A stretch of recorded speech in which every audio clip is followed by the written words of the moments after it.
Gold, trusted gold buyers. మీరు తాకట్టు పెట్టిన బంగారాన్ని విడిపించి ఈ రోజు ఉన్న మార్కెట్ ధరకు కొనబడను.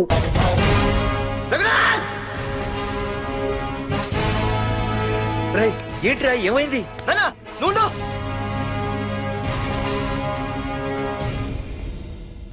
రఘునాథ్, నీకు ఆ రోజే చెప్పాను, నీకేమైనా అభ్యంతరం ఉంటే ముందే చెప్పమని. ఇలా వెనక నుంచి పొడిపించడాలు నరికించడాలు నాకు నచ్చవు. ఒక పక్క ఎంగేజ్మెంట్ ఫంక్షన్ అని బిల్డప్ ఇస్తూనే మరో పక్క నన్ను చంపించడానికి ట్రై చేస్తున్నావు. హే పార్దు, ఏం మాట్లాడుతున్నావు? నిజం మాట్లాడుతున్నాను, చెప్పరా చెప్పు. మీరే కదా నన్ను చంపేమంది. నేను చంపబడటం ఏంట్రా? పార్దు నా కాబోయే అల్లుడు. అయ్యా, మీరు అమెరికా వెళ్తూ ఒక కవర్ ఇచ్చారు కదయ్యా. అవును ఇచ్చాను. ఆ కవర్ లో ఈ బాబు ఫోటోనే ఉందయ్యా. ఏంటి, పార్దు ఫోటో ఉందా? అవునయ్యా. ఏయ్, మళ్ళీ కొత్త నాటకమా? నాటకం ఏంట్రా నాటకం? నీకు ప్రకాష్ కు గొడవలు ఏమైనా ఉన్నాయా? వాడెవడు? హైదరాబాద్ సిటీ మొత్తాన్ని కను సైకిల్తో శాసించే కింగ్ మేకర్ ప్రకాష్. ప్రతి ఏరియాలోనూ వాడికి బ్రాంచులున్నాయి. ఇక్కడ వాడికి ఏమైనా పనులుంటే నేను చేసి పెడతాను, అక్కడ నాకేమైనా పనులుంటే వాడు చేసి పెడతాడు. మొన్న అమెరికా వెళ్లే హడావిడిలో వాడు పంపిన కవర్లో ఎవరి ఫోటో ఉందో చూడలేదు. ఆ కవర్లో నీ ఫోటో ఉందంటే వాడికి నీకు ఏదో ఉంది. చూడండి, ఆ ప్రకాష్ ఎవడో, వాడి దగ్గరికి నా ఫోటో ఎలా వెళ్ళిందో కూడా నాకు తెలియదు. పార్దు, ప్రకాష్ టార్గెట్ పెట్టాడంటే ఆకలితో ఉన్న సింహం వేటకు బయలుదేరినట్టే. ఇప్పటికే నీ ఫోటో అన్ని ఏరియాలకు వెళ్ళుంటుంది. చూడు పార్దు, ఒక తండ్రి ఎలా ఆలోచిస్తాడో నువ్వు ఆలోచించి ఆ రోజు నా కూతుర్ని ప్రేమించడానికి నా దగ్గర పర్మిషన్ అడిగావు. అలాగే ఈ రోజు ఆలోచించు. చూస్తూ చూస్తూ రేపో మాపో చావబోయేవాడికి నా కూతుర్నిచ్చి దాని జీవితం నాశనం చేయలేను. నా కూతుర్ని మర్చిపో. మీరు మర్చిపోమంటే మర్చిపోవడానికి, వాడెవడో వచ్చి చంపేస్తానంటే చచ్చిపోవడానికి నేనేం చేతగాని వాడిని కాదు. పార్థసారథి.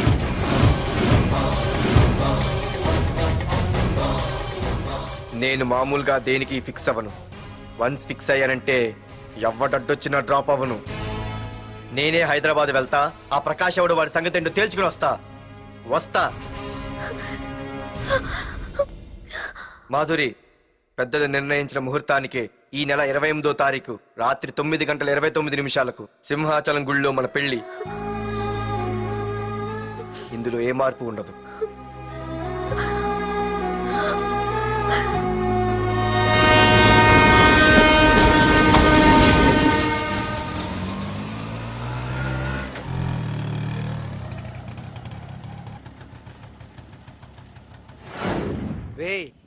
కండ్లు ఎక్కువ పెంచితే పక్షవాత వస్తాడ్రా. ఏరా మావా, ఏంటి మళ్ళీ సస్పెండ్ అయ్యావా? సస్పెండ్ అయితేనే కదా హైదరాబాద్ వచ్చేది. ఏంట్రా అలా ఉన్నావు? ప్రకాష్ అంటే ఎవడ్రా? వాడెందుకు ఇప్పుడు నన్ను చంపడానికి ట్రై చేస్తున్నాడు. వాడు నిన్ను చంపడానికి ట్రై చేయడం ఏంట్రా? అదే నాకు అర్థం కావట్లేదు. ఒరేయ్, ఆ రోజు మార్కెట్ లో కొట్టావు చూడు, వాళ్ళు ప్రకాష్ మనుషులేరా? ఇవన్నీ వాళ్ళకి మామూలేరా. కొడతారు, కొట్టించుకుంటారు, చంపుతారు, చేస్తారు. అంతెందుకు, మన స్టేషన్కి వెళ్ళే దారిలో రోడ్డు పక్కన ఆ ప్రకాష్ తమ్ముని ఎవరో చంపి పడేశారు తెలుసా? పేపర్లు కూడా పడింది. రే, ఆ పేపర్ ఉందా?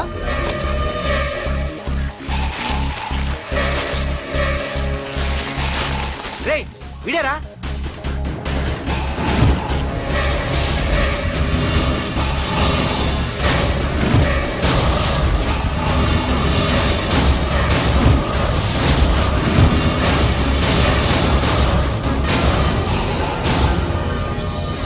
ఆ రోజు మా నాన్న ఫోన్ రాగానే నేను వైజాగ్ వెళ్ళటానికి స్టేషన్కి బయలుదేరాను.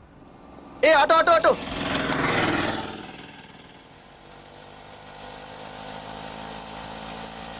ఈడిని మాత్రం వదలకూడదు. ఏ ఆటో ఆటో! బాబు, రైల్వే స్టేషన్కి వస్తావా? సవారీ ఉంది సార్. వీడు సవారీ. Sorry sir. సార్, మీరు ఎక్కడ దాకా వెళ్తున్నారు సార్? ఈస్ట్ మారేడుపల్లి. సార్, కొంచెం స్టేషన్ దాకా లిఫ్ట్ ఇస్తారా? నా ట్రైనింగ్ టైం అవుతుంది. సరే ఎక్కు. Thank you sir.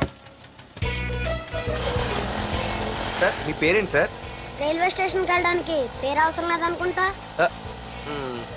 ఏదో కొంచెం టైం పాస్ కావాలి కదా. నీ పేరేంటి? నా పేరు పార్థు. రామ్, జానకి రామ్. సార్, మీరు ఏం చదువుతున్నారు సార్? Second class. పెద్ద తర్వాత ఏమనుకుంటున్నారు? ఏపీజే అబ్దుల్ కలాం. అబ్బో, ఎవరైనా డాక్టర్ ఇంజనీర్ అవ్వాలనుకుంటారు. మీరేంటి సార్ ఏకంగా రాష్ట్రపతి పోస్ట్ కి ఎస్తారు పెట్టారు? అంతకన్నా పెద్ద పోస్ట్ ఉందా?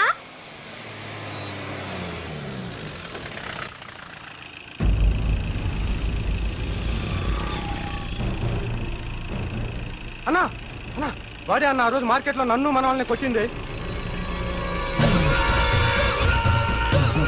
వాడు మన ఏరియాకి వచ్చి మన వాళ్ళనే కొట్టాడంటే అది మన ఇజ్జత్కే సవాలన్నా.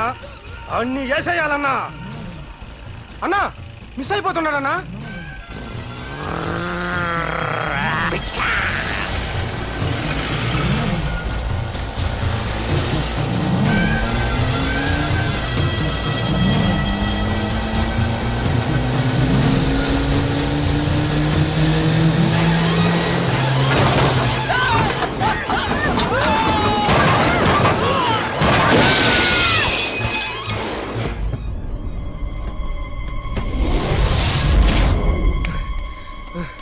చిన్న రే చిన్న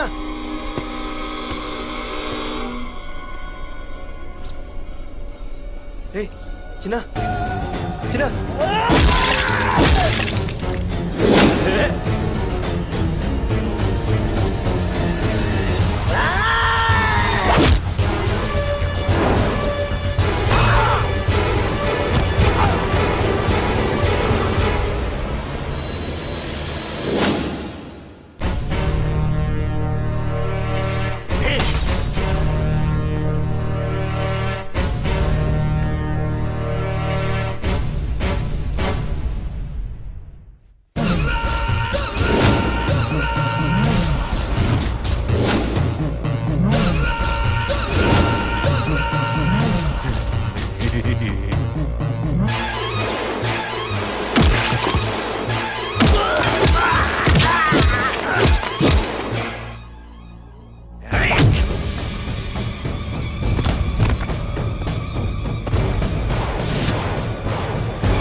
ఆ తర్వాత బాబుని హాస్పిటల్లో అడ్మిట్ చేసి నేను వైజాగ్ వెళ్ళిపోయాను. కానీ ఇప్పుడే అర్థమైంది ప్రకాష్ తమ్ముడు పడిపోలేదు, చనిపోయాడని. మరి ఇప్పుడు ఏం చేద్దాం అనుకుంటున్నావురా?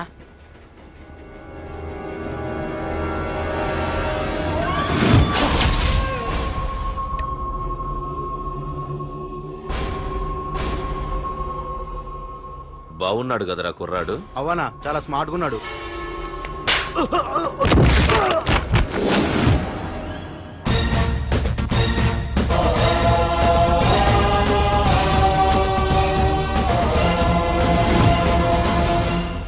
నా పేరు పార్థు.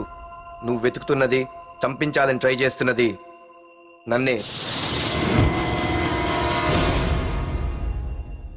నేను ఈ తమ్ముని కావాలని చంపలేదు, అది అనుకోకుండా జరిగింది. అతను చనిపోయిన విషయం కూడా నాకు ఇప్పుడే తెలిసింది. నన్ను చంపడం వల్ల అతను తిరిగి రాడు కదా. అందుకు నీ మనుషులు నా వెంట పట్టడం, నన్ను చంపాలని ట్రై చేయడం, నేను వాళ్ళని తిరిగి కొట్టడం, ఇవన్నీ నాకు నచ్చవు. నీ తమ్ముడు చనిపోయినందుకు నువ్వెంత బాధపడుతున్నావో పొరపాటున నా చేతిలో ఒకరు చనిపోయినందుకు నేను అంతే బాధపడుతున్నాను. అందుకే ఈ విషయం ఇక్కడితో వదిలేస్తే ఇద్దరికీ మంచిది. అర్థం చేసుకో. అర్థం చేసుకున్నాను. నిన్ను తప్పుగా అర్థం చేసుకున్నాను, చాలా తప్పుగా. నా తమ్ముణ్ణి చంపినవాడు నాకు భయపడి ప్రాణభయంతో ఎక్కడో దాక్కునుంటాడనుకున్నాను. కానీ చంపింది నేనే అని చెప్పే దమ్మునవాడు అనుకోలేదు. చూస్తా, నీ దమ్మేంటో ఇప్పుడు చూస్తా. ఒరేయ్ తమ్ముడు, చూసావా, మొదటిసారి వీడు నిన్ను చంపినవాడు నా ముందుకొచ్చాడు. ఈ రోజే వీడిని ముక్కలు ముక్కలుగా నరికి నీ రుణం తీర్చుకుంటా. రేయ్, వేసేయండి వాడిని.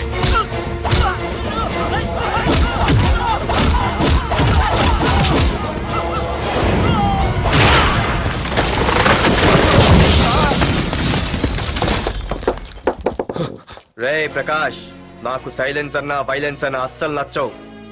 పొర్రపాటున మొదలు పెట్టానంటే కథలు కథలుగా చెప్పుకుంటారు.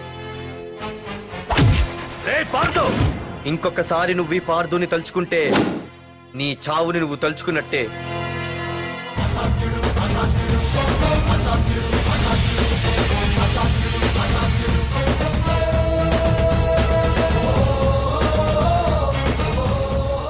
బామ్మ పిడుగు శబ్దం వినాలి కానీ చూడకూడదనేది అంటే ఏంటి ఇప్పుడు అర్థమైంది. ఈడు ఇంకా తీరుకోలేనట్టుంది.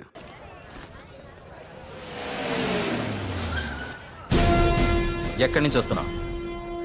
నాకు తెలుసు, ప్రకాష్ దగ్గర నుంచి కదూ.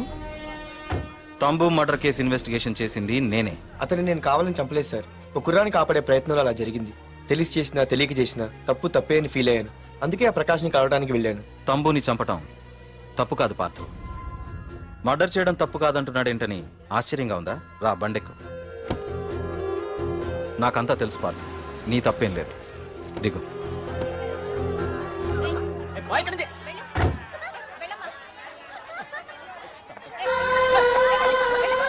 ఆమె ఎవరో తెలుసా?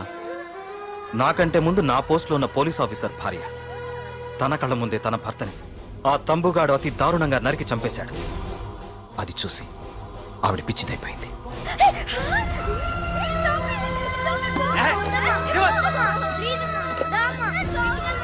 ఆ కుర్రాడు ఆవిడ కొడుకు.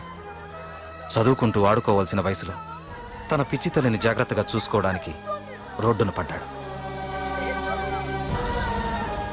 ఆ పెద్దాయన్ని చూడు. 6 సంవత్సరాల క్రితం తన కూతురి పెళ్లి కోసం బట్టలు కొనడానికి కూతురుతో పాటు సిటీకి వచ్చాడు. తంబుగాడు ఆ అమ్మాయిని ఎత్తుకుపోయాడు. ఆ రోజు నుంచి ఈ రోజు వరకు తన కూతురు ఉందో లేదో తెలియకపోయినా ఎప్పటికైనా తిరిగి ఇవ్వకపోతారా అన్న చిన్న ఆశతో ఈ సిటీలో ఉండిపోయాడు. వీళ్లే కాదు పార్థు, ఒక్కసారి అటు చూడు.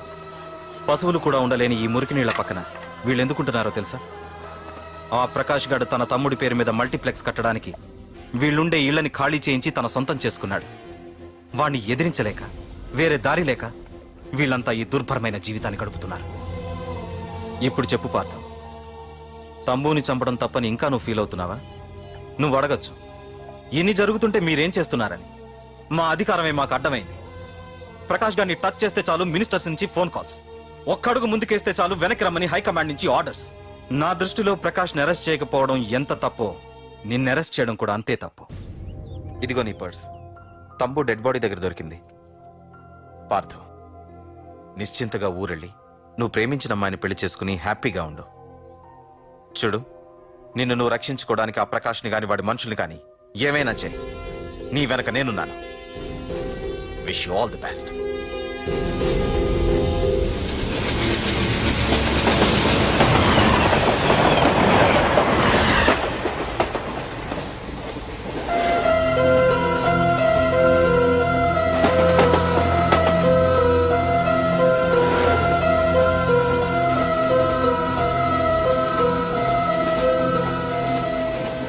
సార్ ఆకలి వేస్తుంది sir, please sir.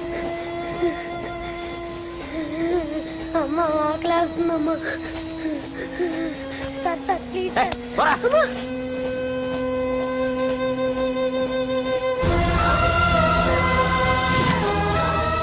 APJ Abdul Kalam.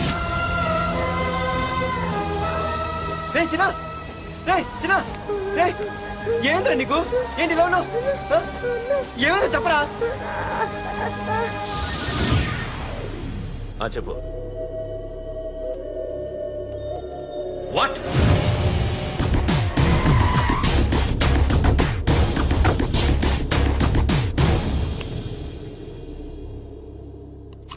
అన్నా, తమ్ముడిని చంపింది వరదరాజులు కాదన్నా, ఓ కాలేజీ కుర్రాడు.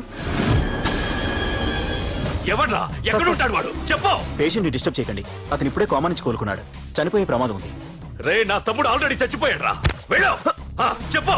అన్నా, ఆడెక్కడ ఉంటాడో తెలియదు కానీ ఆడితో పాటు ఆ స్కూల్ కుర్రాడు కూడా ఉన్నాడన్నా. రే, వీడిని బండి ఎక్కించండి. అలాగేనా?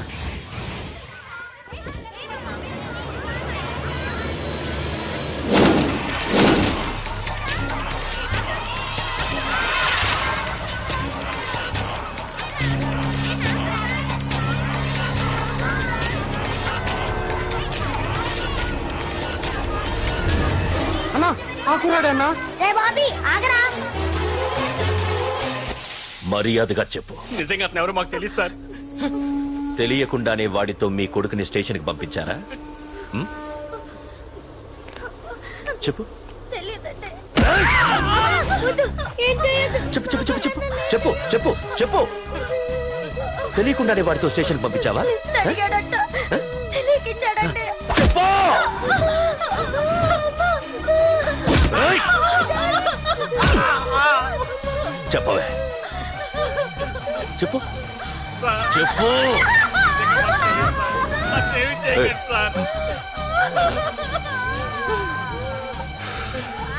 ఇప్పుడు చెప్తా. చెప్పు చెప్పు చెప్పు. తెలీదా? చెప్పు చెప్పు. ఏయ్, చెప్పు. ఏయ్! ఏయ్, చెప్పు. ఇప్పటికైనా చెప్పవే. ఓడు నా చేతిలో చావాలి. చెప్పు.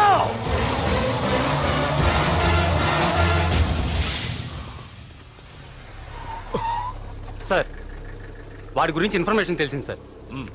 ఇది వాడి ఫోటో. అన్నా వీడే నా తమ్ముడు చంపింది వీడే.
అయ్యో మన భోగిలు విడిపోయాయి.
నిన్ను తలుచుకుంటే చావును తలుచుకున్నట్ట.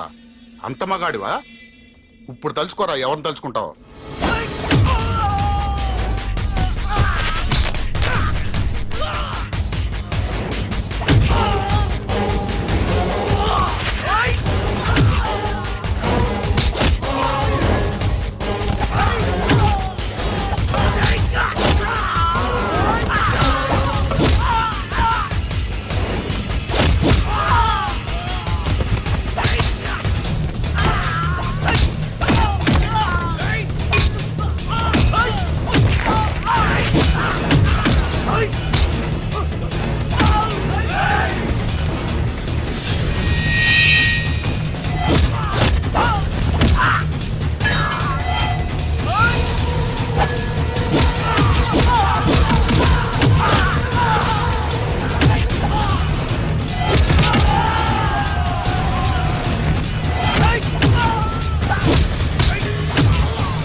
గురించైనా ఒకసారి ఆలోచించు ప్రకాష్. ఇప్పుడు నా ఆలోచన, ఆవేశం అంతా పార్థుగాడి చావు గురించే. ఆల్రెడీ నా మనుషులు వెళ్ళారు. 5 నిమిషాల్లో వాడిని కాదు, వాడి శవాన్ని తీసుకొస్తాను.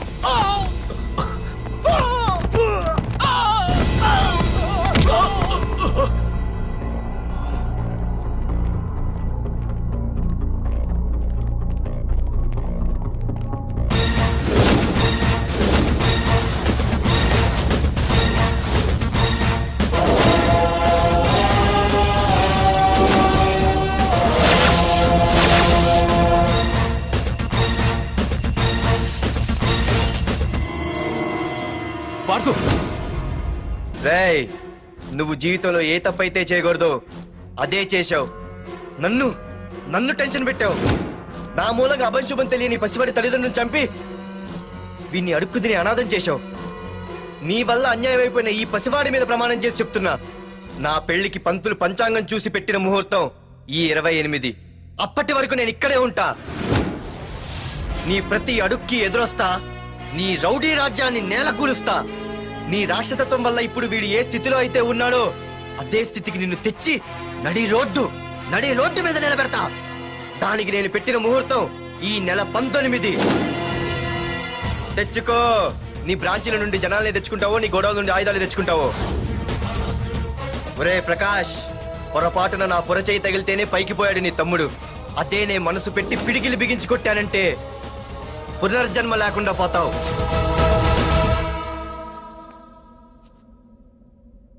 మళ్ళీ చెబుతున్నా, నేను ఒంటరి. నీ మనుషులు 100లైనా 1000లైనా ఏరి పారేస్తా.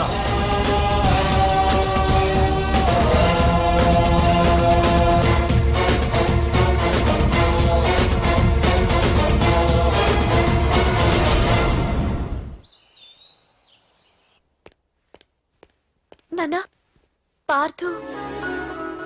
ఏం నాన్నా, నేను ఇంత టెన్షన్ పడుతుంటే నువ్వేం మాట్లాడవేంటి? పార్థు తనని నమ్ముకున్న వాళ్ళని టెన్షన్ పెట్టడు, తనతో పెట్టుకున్న వాళ్ళకి టెన్షన్ పెడతాడు. అవునమ్మా, ఒక్క ప్రకాష్ కాదు, 100 మంది ప్రకాష్లు అడ్డొచ్చినా వాళ్ళంతు చూసి పెట్టిన ముహూర్తానికొచ్చి నీ మెళ్ళో తాళి కడతాడు.